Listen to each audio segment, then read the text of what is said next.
રામ રામ મિત્રો, આજે આપણે પહોંચી ગયા છીએ ગીર સોમનાથ જિલ્લાના ઉના તાલુકામાં આવેલા રહસ્યમય સાણાના ડુંગરોમાં। લોકવાયકા મુજબ આ જ ડુંગરોમાં પ્રાચીન સમયમાં 300 થી પણ વધુ ગુફાઓ આવેલી હતી અને આજે પણ અહીં ઘણી અદ્ભુત ગુફાઓ અડીખમ ઊભી છે। અહીં સૌથી પહેલું આકર્ષણ છે ગંધારીનો મહેલ। લોકવાયકા એવી છે કે આ મહેલમાં પ્રવેશતા જ અનોખી ગંધ આવે છે। જો કે આની પાછળનું સાચું કારણ કુદરતી કે પ્રકૃતિ હોઈ શકે છે।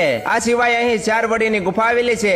તે જ ગુફાની અંદર અત્યંત સુંદર અને મનમોહક 4 અલગ અલગ ઓરડાઓ બનેલા છે। આગળ વધતા જ એક વિશાળ ગુફામાં પથ્થરોથી બનેલું 12 ફૂટનું ભવ્ય શિવલિંગ જોવા મળે છે। આ ઉપરાંત અહીં ભીમચોરીની ગુફા પણ છે। સ્થાનિક વાર્તાઓ અનુસાર આ એ જ પવિત્ર જગ્યા છે જ્યાં મહાભારત કાળમાં ભીમના લગ્ન થયા હોવાની લોકવાયકા છે। આપણા પૂર્વજોની કારીગરી જુઓ।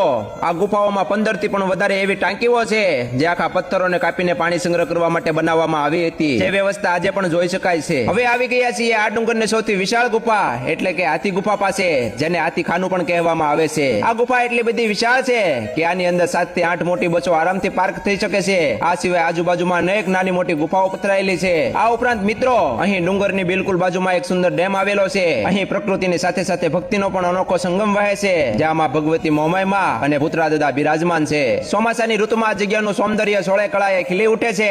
જો તમે પણ પ્રકૃતિ અને ઇતિહાસના શોખીન હો તો ચોમાસામાં સાણા ડુંગરની મુલાકાત